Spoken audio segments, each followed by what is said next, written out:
Welcome to This Explainer. Today, we're diving into a genuinely transformative era in modern history.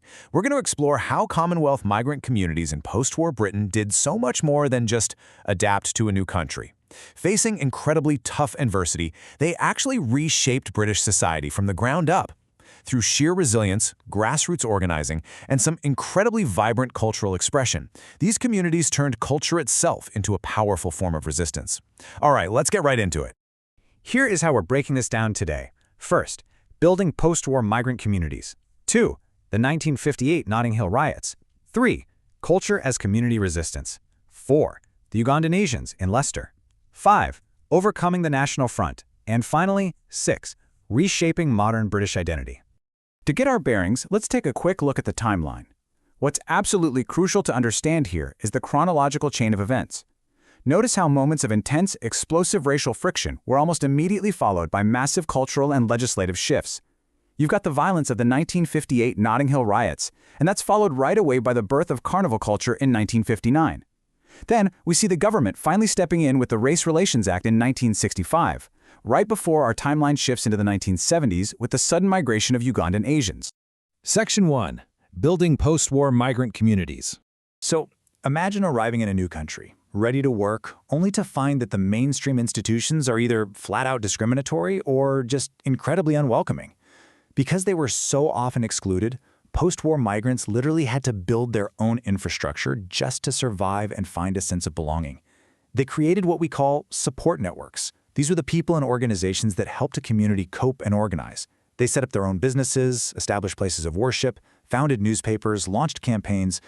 These networks were the absolute lifeline of these new communities. And you can see exactly where these support networks put down roots. Caribbean communities were flourishing in cities like London, Birmingham, Manchester, Bristol, and Nottingham. At the same time, South Asian communities were building real strongholds in areas like Brick Lane, Southall, Leicester, Bradford, and Gravesend. The arrival of these migrants permanently transformed the social, economic, and cultural fabric of these neighborhoods. Which brings us to Section 2, the 1958 Notting Hill riots. Now we have to talk about when things took a very dark turn. In August 1958, the intense racial tension that had been brewing across the UK basically boiled over. On the night of August 30th, a mob of nearly 400 white people, armed with iron bars, petrol bombs, knives, and cricket bats, attacked Caribbean homes on Bramley Road in Notting Hill. This wasn't a one-off event either. This horrifying violence dragged on for 6 nights. Black communities were forced to counterattack simply to defend their own families and homes. The profound heartbreak of this specific era is captured perfectly in a report from the Institute of Race Relations covering a trial at the Old Bailey following those riots. A former Jamaican policeman, clearly deeply disillusioned by the institutional racism and violence he was seeing, gave this exact testimony. "I came to the mother country because I believed there was no color bar, now I know there is." Think about that for a second. It just starkly illustrates how the promise of this welcoming mother country was completely shattered by ingrained discrimination. Section 3. Culture as community resistance. But here is where the story pivots. Enter Claudia Jones. She was a truly brilliant activist and cultural organizer. She looked at the absolute devastation of the 1958 riots and decided, you know what, we are going to fight back with joy, with pride, and with undeniable community presence. In 1959, she helped establish the Caribbean carnival culture in Britain. And let's be clear, this was not just a party. This was a highly deliberate, powerful act of defiance and unity. It laid the foundation for what we all know today as the world-famous Notting Hill Carnival. And really, this was the defining dynamic of the era. Fierce hostility met with an absolutely unstoppable response. The resistance wasn't just cultural, though. It was intensely political. Activists were launching campaigns, they were carving out safe cultural spaces. Ultimately, all of this sustained pressure and visibility pushed the government to finally pass the Race Relations Act in 1965, which set up the first boards to actually investigate and challenge racial discrimination. Moving on to Section 4. The Ugandan Asians in Leicester. Let's fast forward a bit to August 1972. A sudden, massive geopolitical crisis kicks off. Ugandan President Idi Amin enacts this ruthless Africanization policy, completely expelling the entire Asian population from Uganda. Obviously, many of these refugees fled to Britain seeking safety. Leicester, which had a long history of textile industry jobs, was a very natural destination for them. But upon arriving, they faced immediate systemic pushback. The Leicester City Council actually complained directly to the Home Office, officially claiming the city was, quote, full up. And it actually went way further than just some behind-closed-doors complaints. In September 1972, the Leicester City Council took the incredibly shocking step of running an advertisement in the Ugandan press. Their explicit stated goal was to actively discourage these desperate refugees from moving to their city. It's a pretty wild historical detail that shows just how hard local government institutions tried to pull up the drawbridge on this incoming community. Section 5. Overcoming the National Front. 19%. Let that number sink in for a moment. As these immigrants arrived, local unions started worrying about lost jobs, and the anti-immigrant National Front Party jumped right in to capitalize on those local fears. They actively targeted Leicester, holding big, intimidating marches in 1974 and again in 1979.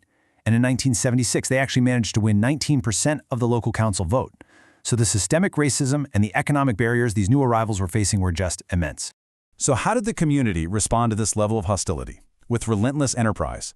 During the 1970s, those traditional industries in Leicester started closing down, leaving behind all these empty shops and abandoned factory spaces. But instead of retreating, British Asian businessmen invested heavily in these abandoned areas. They opened up corner shops, greengrocers, clothing boutiques, jewelry stores. They worked incredibly long hours, often taking jobs they were vastly overqualified for. And it paid off. By the 1980s, their success was just undeniable, to the point where the Leicester Chamber of Commerce actually began actively working with the Asian community to support this massive economic revival. Section 6. Reshaping Modern British Identity. Honestly, there is nowhere this transformation is more visible than on Belgrave Road in Leicester. Once just a street full of empty, failing shops in the 70s, Asian migrants completely revitalized it. Today, it is known all over the world as the Golden Mile, famous for its incredible concentration of jewelers, clothing stores, and food shops. It's a huge tourist attraction now, and it proudly hosts the largest Diwali festival outside of India. 120,000. That is how many people from all over the globe attended the Belgrave Mela Festival by 2004. What started as just a small, local annual fete back in 1982 exploded into this massive celebration of all communities in Leicester. The National Front's racist, exclusionary vision for the city, it completely failed. It was replaced by a thriving, vibrant, multicultural reality built directly by the very migrants they had tried so hard to keep out. So as we zoom out and look back at the 1950s, 60s, and 70s as a whole, we have to assess the era objectively. Was it a period of progress? Well, yes, absolutely. Communities grew, the cultural life of the country was permanently enriched, and the Race Relations Act finally began the legal fight against discrimination. But we also have to acknowledge that racism remained deeply entrenched. Migrants still faced severe exclusion from mainstream institutions, ongoing discrimination in housing and the workplace, and horrifying episodes of violence like we saw in Notting Hill. Which brings us to the big, overarching question I want to leave you with today. Based on all the evidence we've just explored, from the defiant creation of Carnival to the incredible economic rescue of Leicester's Golden Mile, how did migrant communities reshape modern British society? It's pretty clear they didn't just adapt to this country. Their culture, their resilience, and their enterprise actively built the multicultural Britain we see today. Thank you so much for joining me for this explainer. Catch you next time.